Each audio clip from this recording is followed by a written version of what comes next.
The Stalls of Barchester Cathedral by M.R. James. This matter began, as far as I am concerned, with the reading of a notice in the obituary section of the Gentleman's Magazine for an early year in the 19th century. On February 26th, at his residence in the Cathedral Close of Barchester, the Venerable John Benwell Haynes, Doctor of Divinity, aged 57, Archdeacon of Stourbridge, and Rector of Pickhill and Candley. He was of College, Cambridge, and where, by talent and assiduity, he commanded the esteem of his seniors. When, at the usual time, he took his first degree, his name stood high in the list of wranglers. These academical honours procured for him within a short time a fellowship of his college. In the year 1783 he received holy orders, and was shortly afterwards presented to the perpetual curacy of Rankston sub Ash by his friend and patron, the late truly venerable Bishop of Lichfield. His speedy preferments, first to a prebend, and subsequently to the dignity of precentor in the Cathedral of Barchester, form an eloquent testimony to the respect in which he was held, and to his eminent qualifications. He succeeded to the archdeaconry upon the sudden decease of Archdeacon Pulteney in 1810. His sermons, ever conformable to the principles of the religion and church which he adorned, displayed in no ordinary degree, without the least trace of enthusiasm, the refinement of the scholar, united with the graces of the Christian. Free from sectarian violence, and informed by the spirit of the truest charity, they will long dwell in the memories of his hearers. Here a further omission. The productions of his pen include an able defence of episcopacy, which, though often perused by the author of this tribute to his memory, affords but one additional instance of the want of liberality and enterprise, which is a too common characteristic of the publishers of our generation. His published works are indeed confined to a spirited and elegant version of the Argonautica of Valerius Flaccus, a volume of discourses upon the several events in the life of Joshua, delivered in his cathedral, and a number of the charges which he pronounced at various visitations to the clergy of his archdeaconry. These are distinguished by etc., etc. The urbanity and hospitality of the subject of these lines will not readily be forgotten by those who enjoyed his acquaintance. His interest in the venerable and awful pile, under whose hoary vault he was so punctual an attendant, and particularly in the musical portion of its rites, might be termed filial, and formed a strong and delightful contrast to the polite indifference displayed by too many of our cathedral dignitaries at the present time. The final paragraph, after informing us that Dr. Haynes died a bachelor, says, "It might have been augured that an existence so placid and benevolent would have been terminated in a ripe old age by a dissolution equally gradual and calm. But how unsearchable are the workings of Providence! The peaceful and retired seclusion amid which the honoured evening of Dr. Haynes's life was mellowing to its close was destined to be disturbed, nay, shattered, by a tragedy as appalling as it was unexpected. The morning of the 26th of February. But perhaps I shall do better to keep back the remainder of the narrative until I have told the circumstances which led up to it. These, as far as they are now accessible, I have derived from another source. I had read the obituary notice which I have been quoting quite by chance, along with a great many others of the same period. It had excited some little speculation in my mind, but beyond thinking that if I ever had an opportunity of examining the local records of the period indicated, I would try to remember Dr. Haynes, I made no effort to pursue his case. Quite lately I was cataloguing the manuscripts in the library of the college to which he belonged. I had reached the end of the numbered volumes on the shelves, and I proceeded to ask the librarian whether there were any more books which he thought I ought to include in my description. "I don't think there are," he said, "but we had better come and look at the manuscript class and make sure. Have you time to do that now?" I had time. We went to the library, checked off the manuscripts, and, at the end of our survey, arrived at a shelf of which I had seen nothing. Its contents consisted for the most part of sermons, bundles of fragmentary papers, college exercises, Cyrus, an epic poem in several cantos, the product of a country clergyman's leisure, mathematical tracts by a deceased professor, and other similar material of a kind with which I am only too familiar. I took brief notes of these. Lastly, there was a tin box, which was pulled out and dusted. Its label, much faded, was thus inscribed: "Papers of the Venerable Archdeacon Haynes, bequeathed in 1834 by his sister, Miss Letitia Haynes." I knew at once that the name was one which I had somewhere encountered, and could very soon locate it. That must be the Archdeacon Haynes who came to a very odd end at Barchester. I've read his obituary in the Gentleman's Magazine. May I take the box home? Do you know if there is anything interesting in it?" The librarian was very willing that I should take the box and examine it at leisure. "I never looked inside it myself," he said, "but I've always been meaning to.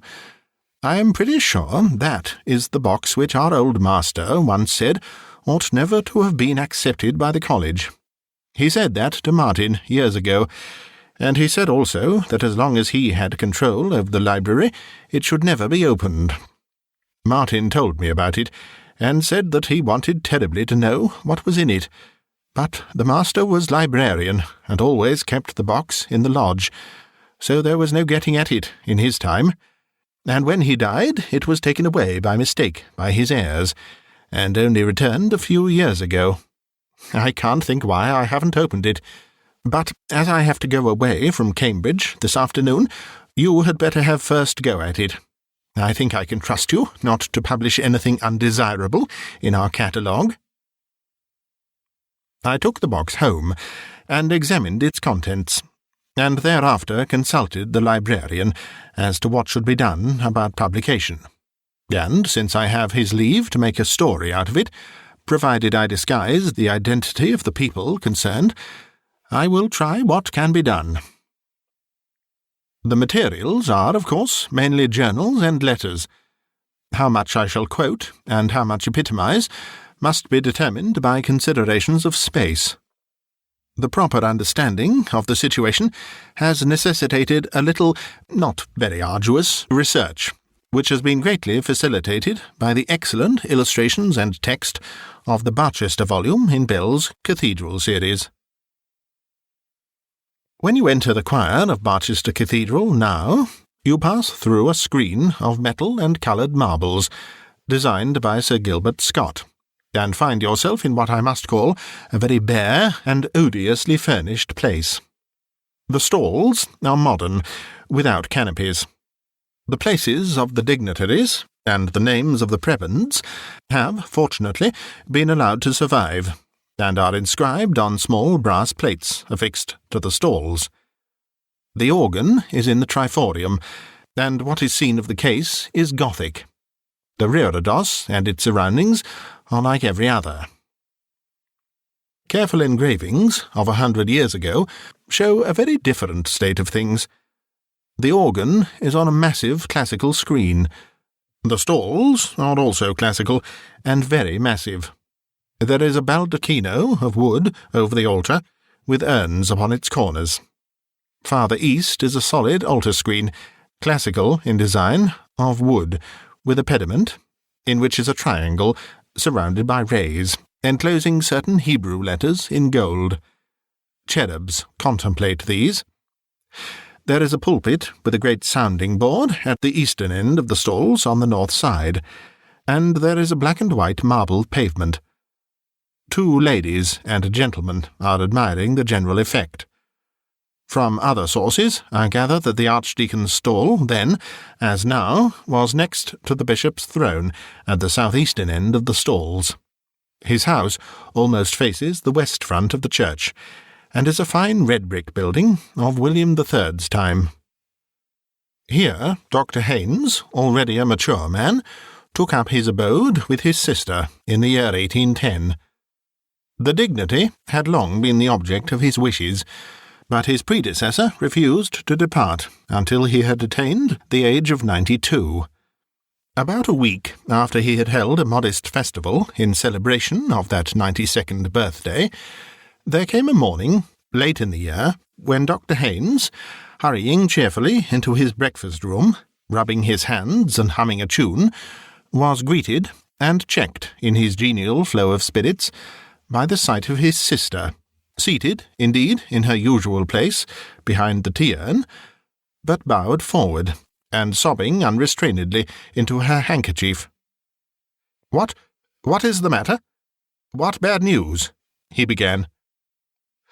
"Oh, Johnny, you've not heard? The poor dear Archdeacon." "The Archdeacon, yes? What is it? Ill, is he?" "No, no.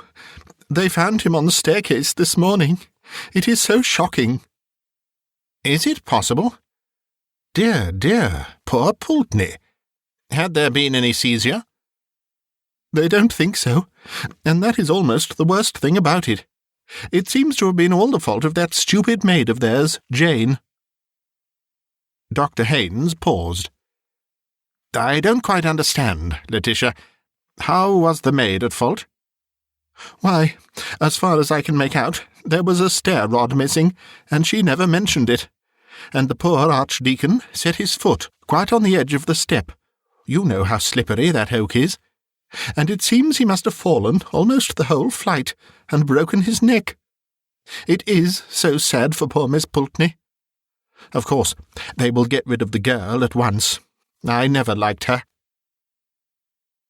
Miss Haynes's grief resumed its sway, but eventually relaxed so far as to permit of her taking some breakfast. Not so her brother, who, after standing in silence before the window for some minutes, left the room, and did not appear again that morning. I need only add that the careless maidservant was dismissed forthwith, but that the missing stair-rod was very shortly afterwards found under the stair-carpet, an additional proof, if any were needed, of extreme stupidity and carelessness on her part. For a good many years, Dr. Haynes had been marked out by his ability, which seems to have been really considerable, as the likely successor of Archdeacon Pulteney, and no disappointment was in store for him. He was duly installed, and entered with zeal upon the discharge of those functions which are appropriate to one in his position. A considerable space in his journals is occupied with exclamations upon the confusion in which Archdeacon Pulteney had left the business of his office, and the documents appertaining to it. Dues upon Ringham and Barneswood have been uncollected for something like 12 years, and are largely irrecoverable. No visitation has been held for 7 years. 4 chancels are almost past mending. The persons deputized by the Archdeacon have been nearly as incapable as himself. It was almost a matter for thankfulness that this state of things had not been permitted to continue, and a letter from a friend confirms this view. "O Catazone," it says, in rather cruel allusion to the second epistle to the Thessalonians, "is removed at last. My poor friend, upon what a scene of confusion will you be entering! I give you my word that, on the last occasion of my crossing his threshold, there was no single paper that he could lay hands upon, no syllable of mine that he could hear, and no fact in connection with my business that he could remember. But now, thanks to a negligent maid and a loose stair-carpet, there is some prospect that necessary business will be transacted, without a complete loss alike of voice and temper."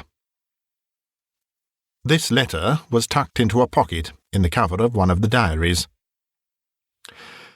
There can be no doubt of the new Archdeacon's zeal and enthusiasm. Give me but time to reduce to some semblance of order the innumerable errors and complications with which I am confronted, and I shall gladly and sincerely join with the aged Israelite in the canticle, which too many, I fear, pronounce but with their lips. This reflection I find, not in a diary, but a letter. The doctor's friends seem to have returned his correspondence to his surviving sister. He does not confine himself, however, to reflections. His investigation of the rights and duties of his office are very searching and businesslike, and there is a calculation in one place that a period of 3 years will just suffice to set the business of the Archdeaconry upon a proper footing. The estimate appears to have been an exact one. For just 3 years he is occupied in reforms. But I look in vain at the end of that time for the promised nunc dimittis. He has now found a new sphere of activity. Hitherto his duties have precluded him from more than an occasional attendance at the cathedral services. Now he begins to take an interest in the fabric and the music. Upon his struggles with the organist, an old gentleman who had been in office since 1786, I have no time to dwell. They were not attended with any marked success. More to the purpose is his sudden growth of enthusiasm for the cathedral itself and its furniture. There is a draft of a letter to Sylvanus Urban, which I do not think was ever sent, describing the stalls in the choir. As I have said, these were of fairly late date, of about the year 1700, in fact. The Archdeacon's stall, situated at the south-east end, west of the episcopal throne, now so worthily occupied by the truly excellent prelate who adorns the See of Barchester, is distinguished by some curious ornamentation. In addition to the arms of Dean West, by whose efforts the whole of the internal furniture of the choir was completed, the prayer desk is terminated at the eastern extremity by 3 small but remarkable statuettes in the grotesque manner. One is an exquisitely modelled figure of a cat, whose crouching posture suggests with admirable spirit the suppleness, vigilance, and craft of the redoubted adversary of the genus mus. Opposite to this is a figure seated upon a throne, and invested with the attributes of royalty. But it is no earthly monarch whom the carver has sought to portray. His feet are studiously concealed by the long robe in which he is draped, but neither the crown nor the cap which he wears suffice to hide the prick ears and curving horns which betray his Tartarian origin. And the hand which rests upon his knee is armed with talons of horrifying length and sharpness. Between these two figures stands a shape, muffled in a long mantle. This might, at first sight, be mistaken for a monk or friar of orders grey, for the head is cowled, and a knotted cord depends from somewhere about the waist. A slight inspection, however, will lead to a very different conclusion. The knotted cord is quickly seen to be a halter, held by a hand all but concealed within the draperies, while the sunken features, and, horrid to relate, the rent flesh upon the cheekbones, proclaim the King of Terrors. These figures are evidently the production of no unskilled chisel, and should it chance that any of your correspondents are able to throw light upon their origin and significance, my obligations to your valuable miscellany will be largely increased. There is more description in the paper, and, seeing that the woodwork in question has now disappeared, it has a considerable interest. A paragraph at the end is worth quoting. Some late researches among the chapter accounts have shown me that the carving of the stalls was not, as was very usually reported, the work of Dutch artists, but was executed by a native of this city or district, named Austin. The timber was procured from an oak copse in the vicinity, the property of the Dean and Chapter, known as Holywood. Upon a recent visit to the parish within whose boundaries it is situated, I learned from the aged and truly respectable incumbent that traditions still lingered amongst the inhabitants of the great size and age of the oaks employed to furnish the materials of the stately structure which has been, however imperfectly, described in the above lines.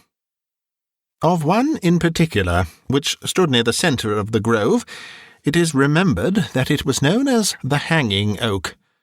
The propriety of that title is confirmed by the fact that a quantity of human bones was found in the soil about its roots, and that at certain times of the year it was the custom for those who wished to secure a successful issue to their affairs, whether of love or the ordinary business of life, to suspend from its boughs small images or puppets, rudely fashioned of straw, twigs, or the like rustic materials.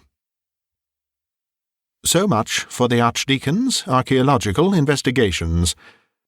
To return to his career, as it is to be gathered from his diaries.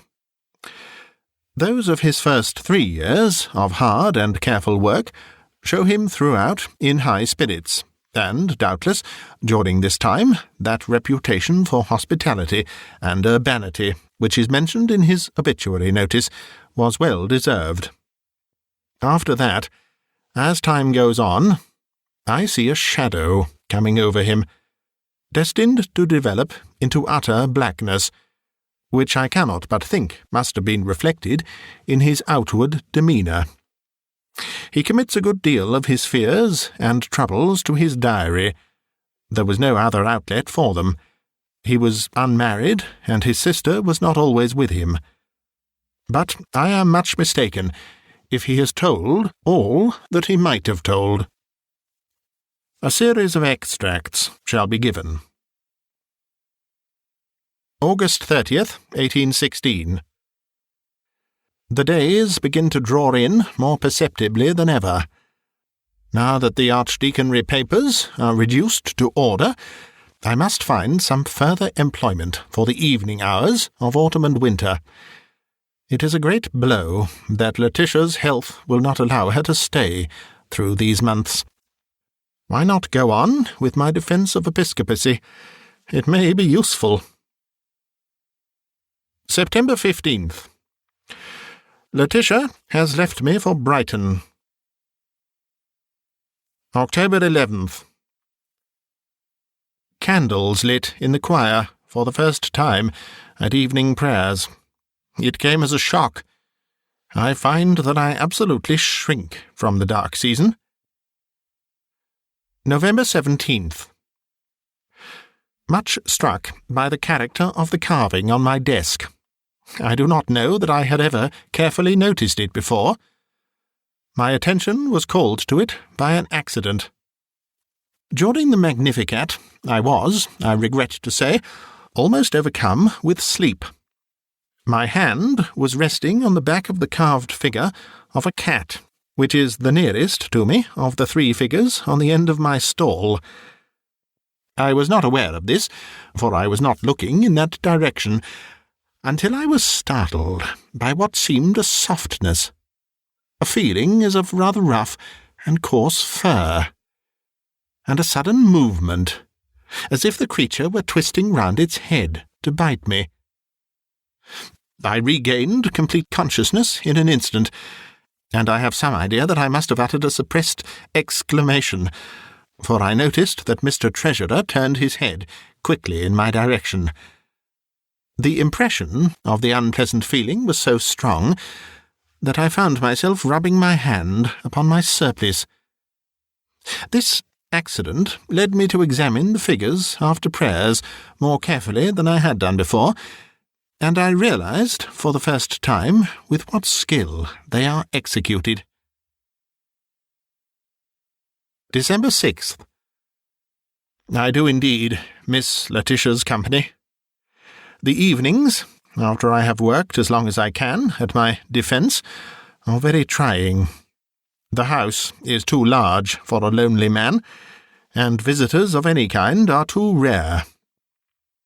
I get an uncomfortable impression, when going to my room, that there is company of some kind. The fact is, I may as well formulate it to myself, that I hear voices.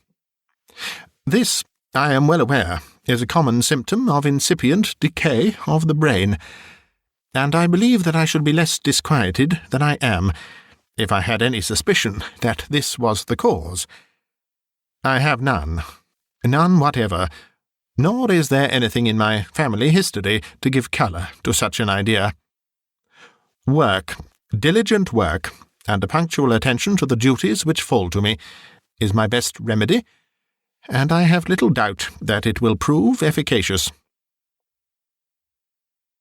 January 1st.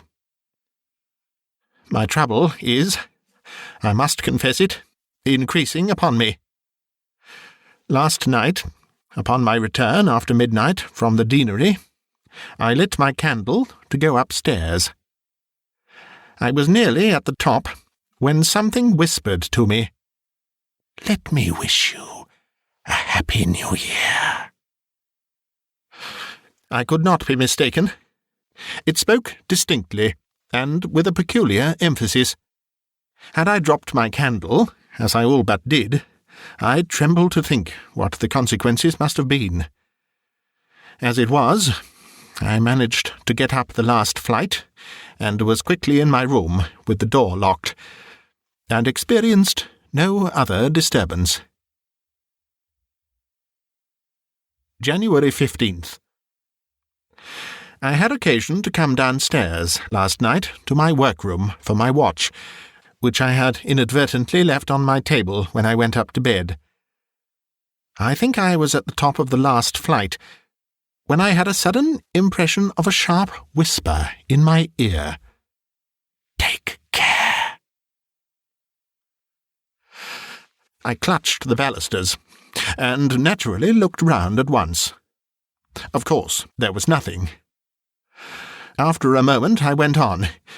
It was no good turning back, but I had, as nearly as possible, fallen. A cat, a large one by the feel of it, slipped between my feet, but again, of course, I saw nothing. It may have been the kitchen cat, but I do not think it was. February 27th. A curious thing last night, which I should like to forget. Perhaps if I put it down here, I may see it in its true proportion. I worked in the library from about 9 to 10. The hall and staircase seemed to be unusually full of what I can only call movement without sound. By this I mean that there seemed to be continuous going and coming, and that whenever I ceased writing to listen, or looked out into the hall, the stillness was absolutely unbroken. Nor, in going to my room at an earlier hour than usual, about 10:30, was I conscious of anything that I could call a noise. It so happened that I had told John to come to my room for the letter to the bishop, which I wished to have delivered early in the morning at the palace. He was to sit up, therefore, and come for it when he heard me retire. This I had for the moment forgotten, though I had remembered to carry the letter with me to my room. But when, as I was winding up my watch, I heard a light tap at the door, and a low voice saying, "May I come in?" which I most undoubtedly did hear, I recollected the fact, and took up the letter from my dressing-table, saying, "Certainly, come in." No one, however, answered my summons, and it was now that, as I strongly suspect, I committed an error, for I opened the door and held the letter out. There was certainly no one at that moment in the passage, but in the instant of my standing there, the door at the end opened, and John appeared, carrying a candle. I asked him whether he had come to the door earlier, but am satisfied that he had not.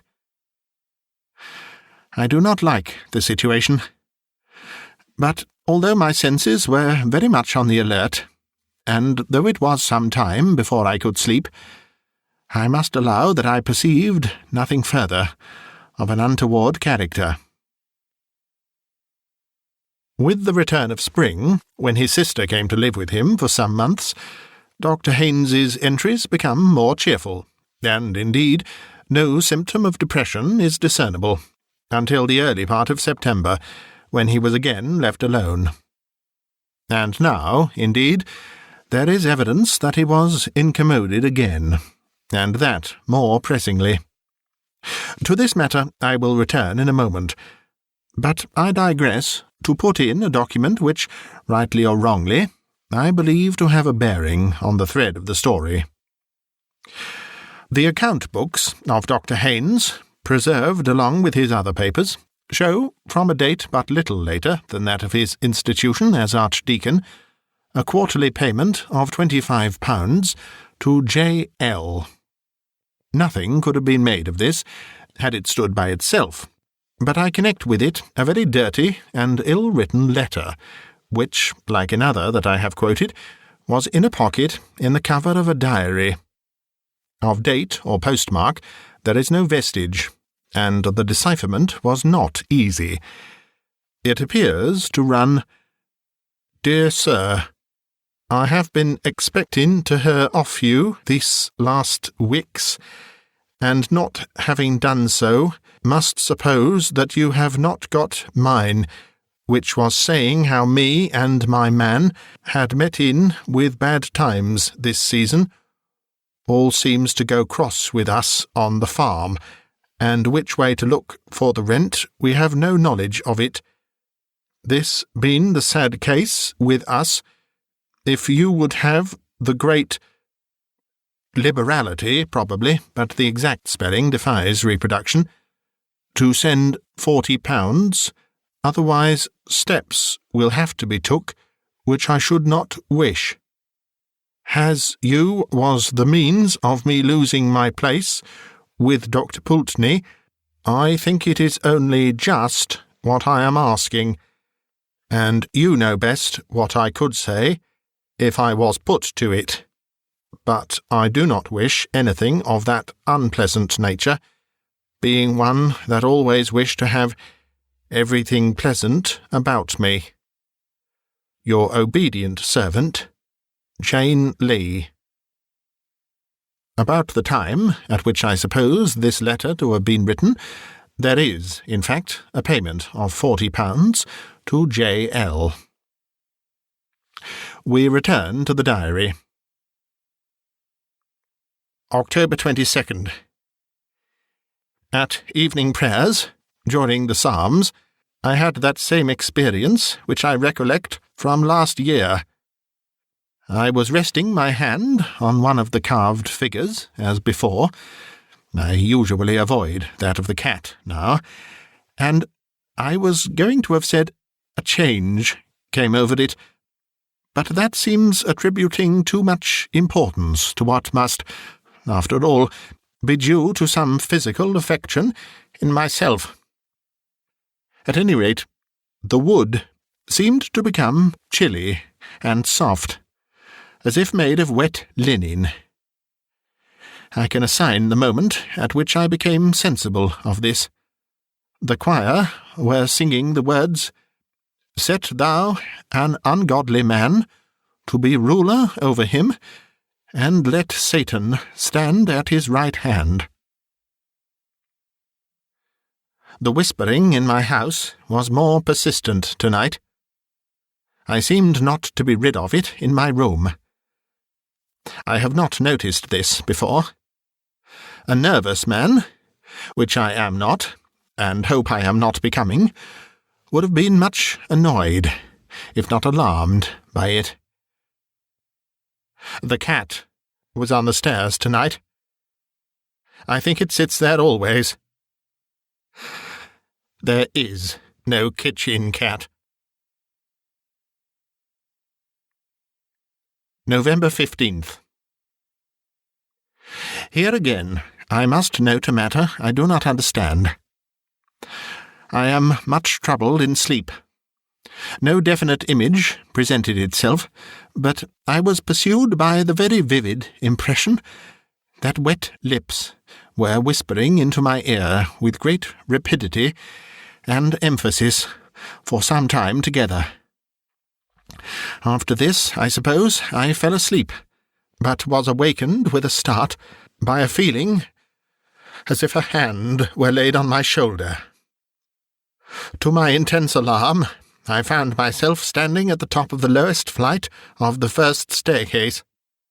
The moon was shining brightly enough through the large window to let me see that there was a large cat on the second or third step. I can make no comment. I crept up to bed again. I do not know how. Yes, mine is a heavy burden. Then follows a line or two, which has been scratched out.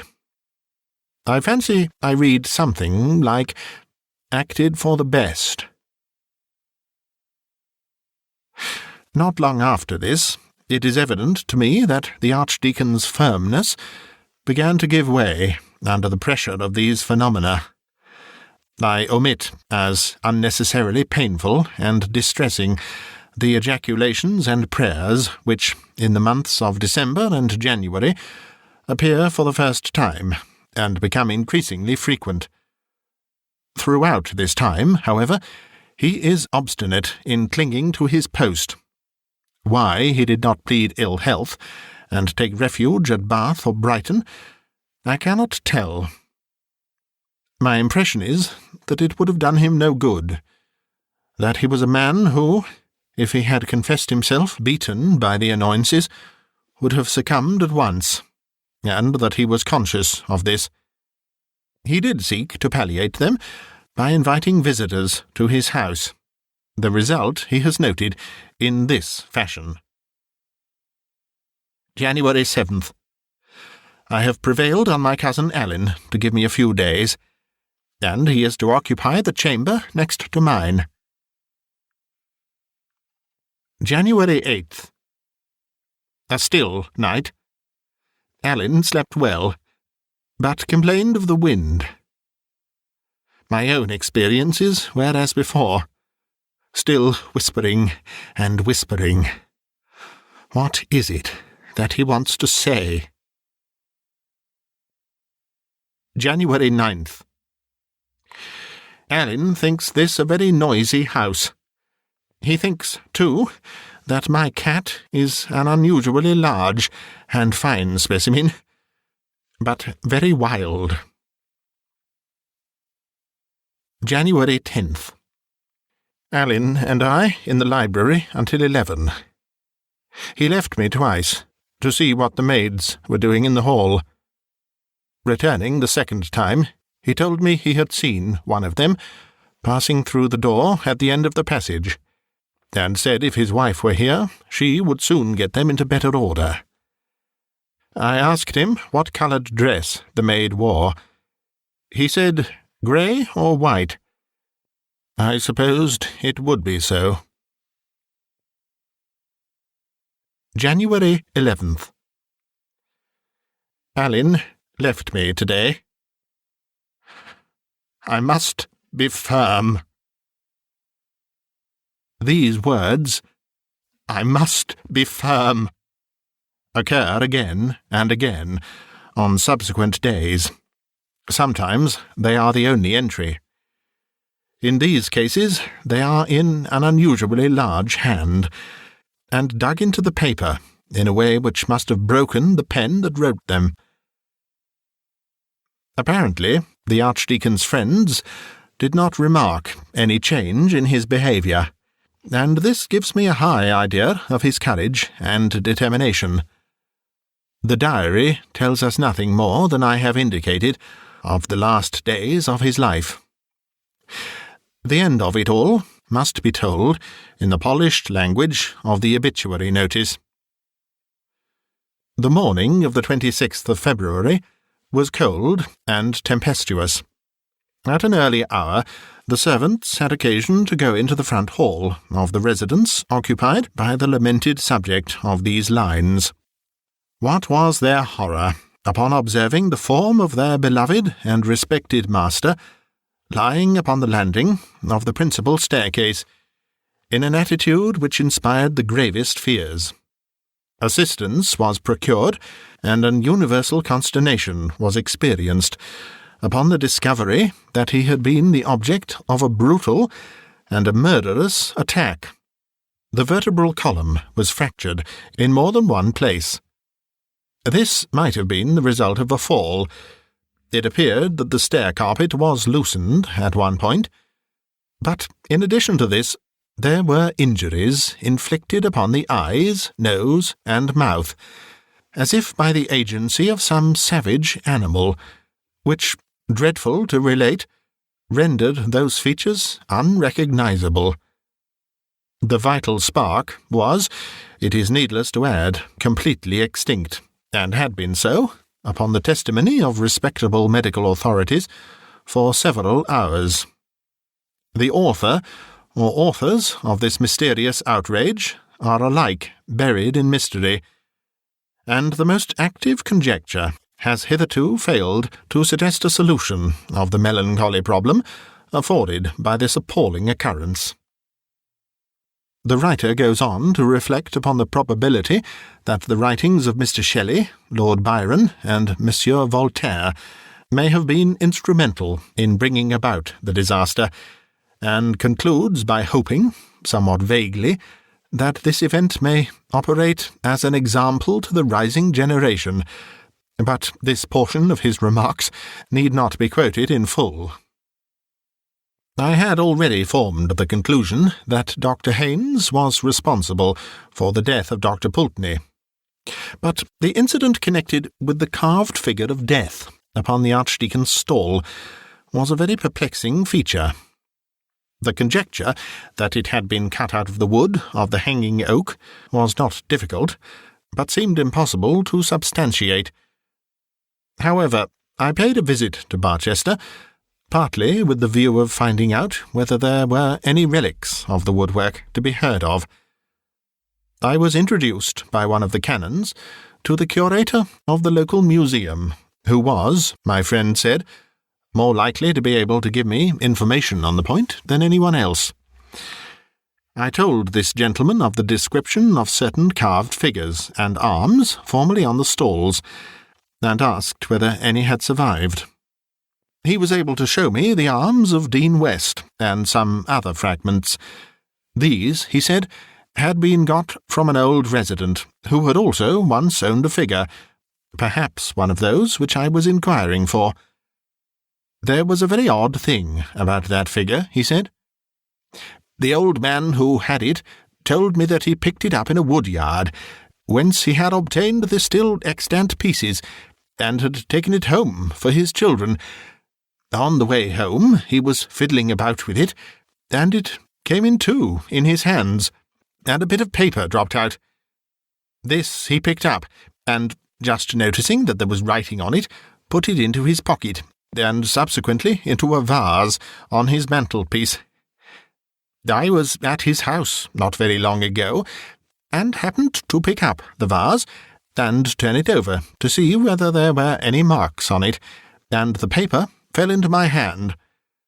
The old man, on my handing it to him, told me the story I have told you, and said I might keep the paper.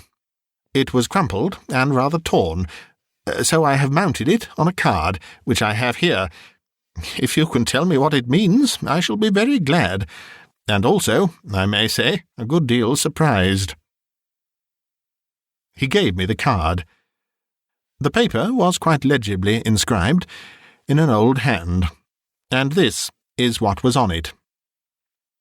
When I grew in the wood, I was watered with blood. Now in the church I stand. Who that touches me with his hand, if a bloody hand he bear, I counsel him to beware, lest he be fetched away, whether by night or day, but chiefly when the wind blows high, in a night of February. This I dreamt, 26th of February, Anno Domini, 1699. John Austin. I suppose it is a charm or a spell. Wouldn't you call it something of that kind? Said the curator. Yes, I said. I suppose one might. What became of the figure in which it was concealed? Oh, I forgot, said he. The old man told me it was so ugly, and frightened his children so much, that he burnt it.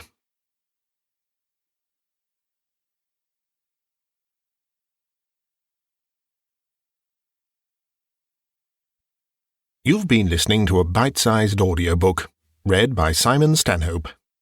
If you'd like to hear more stories like this, please try the links below. And do click subscribe and hit the bell to get notification of future uploads. You may also be interested in becoming a channel member. There are a few options available with various benefits. Click the join button or the link in the video description to find out more. Thank you for listening.